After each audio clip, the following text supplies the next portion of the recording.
Yeah, I'll try to bring it. Hey, Kevin, I wanted to ask, when you reviewed the film from the UVA game, those 3 points shots that you guys hit, how much of it was great ball movement? How much of it was hitting contested? Were they open shots? Where there's a mix? What did you see there? I thought it was great, Mike. I thought it was great coaching on my part. We ran a couple of those plays, especially the one at the end of the half where Jericho hit. I thought it was a mix of everything. It was one of those nights where we were really shooting the ball well. We made some contested shots, but also we had some great looks also. I thought, when Jericho and both Taquavion are shooting the ball well, it seems to kind of, flow through our team. And, Casey made a couple of them. Breon stepped up and made a shot. And so I just thought, it was a good night. It was a mixed bag of, we've got a couple tough ones that we made late in the shot clock. And also we had some that, obviously we ran some plays. And I remember the one in transition where Sebron drove and kicked it to Casey on the left wing, and he made one. So I think it was a mixture of both. We had a really good night shooting the basketball. Darion's been such a great scorer for you guys. He didn't have a huge points game, but he kind of took what was there. How important was his play in keeping everything else flowing? I think it's important, when you're him and he's played so well early in the year, and especially non-conference and then the beginning of the ACC, people are game planning against him. He's been one of the best paint touch guys in the country. And so, the advantage is if he's a willing passer, that means that we're going to get some open shots for some other guys. And I thought he's done a great job of finding some guys when he couldn't get all the way to the paint. And so that was important. He's having a good year, and you can tell a guy's having a good year when he's adjusted to the way people are playing him. And I think that's important for our team. Thank you. And your energy is great. Thank you, man. I don't want you to ever get on here and say Josh had more energy than me this morning. Thanks, Mike. We'll go to James Henderson. James, go ahead. Hey, Kevin, both you guys, both teams shot the three ball well in that game, but I think you were plus 12 in the paint, held them to just 22 paint points. Watching the game back, what contributed to winning that area for you guys? We were really scrappy in the game. It's probably one of our best, not only offensive game, but best defensive game. I thought we were scrappy. I thought for the first time, I shouldn't say the first time, but I thought we played NC State basketball where we affected the game because we were able to get a lot of deflections and we were able to get our hands on a lot of basketballs, and we challenged a lot of shots.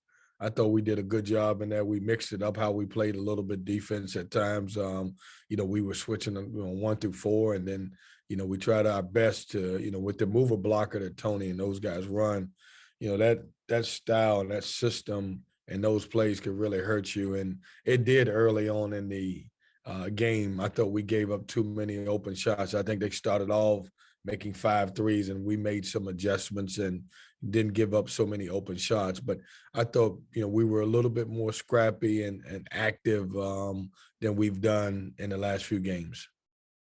Thanks, Kevin. Thank you, James. Jonas Pope, go ahead.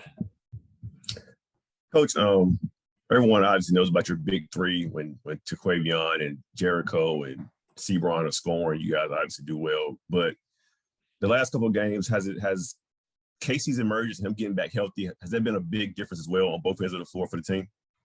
We've had, I want you to think about throughout the season, Thomas Allen didn't play well early in the year. Then after Christmas, he came back and he started to give us great minutes and started to play well. Casey Marcel was playing really good basketball up until he had an ankle injury. And since then, he's, people don't understand how much that takes out of you. You don't have lift. You can't shoot the ball well. You don't drive it well. And so, he's back healthy, and he started getting back healthy, probably right towards the Virginia Tech game. But he gives us, here's a young man who was playing, very good basketball for us. And he got a little frustrated because he couldn't perform the way he was performing early in the year. And I think, him getting back healthy has certainly helped our team because, he's probably our best on the ball defender. He's got great size, knows how to play, coming from UVA and the way they play defense, he's certainly a really good defensive player. And done a good job. And so I'm just glad to see him back playing basketball, good basketball, because certainly he gives us another guy that can score the ball. Jonas, early in the year, he was averaging right around 14, 15 points a game before his injury. And he's listed at like 6'3", but it seems like he's always attacking the paint on both ends. I mean, attacking the rebounds and driving to the paint. Is it safe to say he kind of plays bigger than his size? Well, it is. I try to make real sizes, Jonas. So, the way he plays, if I could have listed him at 6'5", I would. But we took whatever UVA had, and I didn't want to increase it a little bit because I thought it would make us look bad. But no, he plays a lot. He plays a lot bigger. He's got some toughness. He's a long, athletic guy that can make plays. And, I think he's at his best when he's mixing his game up instead of settling for threes. And when you look at the UVA game, I thought he had a great steal, which he got on transition. He drove the ball twice. We had a mismatch. He drove it and, got a couple layups. And, he scored in different ways. And that's what helps our team right now. Brett Friedlander, go ahead. Kevin, I've got kind of a big picture question. When you're recruiting a transfer, how different is the recruiting process in terms of what you look for than when you're recruiting a kid out of high school? You're looking for fit with your program, but also, how it meshes. I mean, what's the big difference? Well, I think you gotta find, number one, it always has to be fit. And I say that because I'm not just saying from a basketball standpoint. I think personalities have to blend. Socially, you got to make sure that a young man can come into your program and not disrupt. A lot of times every transfer is not for everyone. And so, doing your homework on guys, you got to figure out if they can fit the school academically, socially, will they survive in this area? And then from a basketball standpoint, are they capable of playing in our system? I'll talk about Casey, for example. We felt like that we were getting a guy who had already transferred from a really winning program. I think that's also important. And, he knew how to play. I think our system is a little bit different than what obviously you guys noticed and when UVA played and plays. But we thought we were getting a great kid that was low maintenance and good locker room guy, great student. And, more importantly, we had to go back a little bit to his high school days to kind of figure out, all right, does he fit what we're trying to accomplish here in our program? And he's been a perfect transfer for us because of those things. And then with the new rules where you don't have to sit out a year, what kind of challenges that obviously you get the instant gratification of getting him to play right away. But what's the challenge of meshing a guy when you have to do it immediately instead of having a year to integrate him into the program?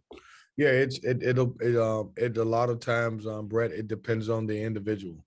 And some guys, obviously can pick up a system quick and they become, part of your chemistry really quick. But sometimes it takes some guys a little bit longer. And, I was looking at some the other day, and our transfers in this league have been very, very successful.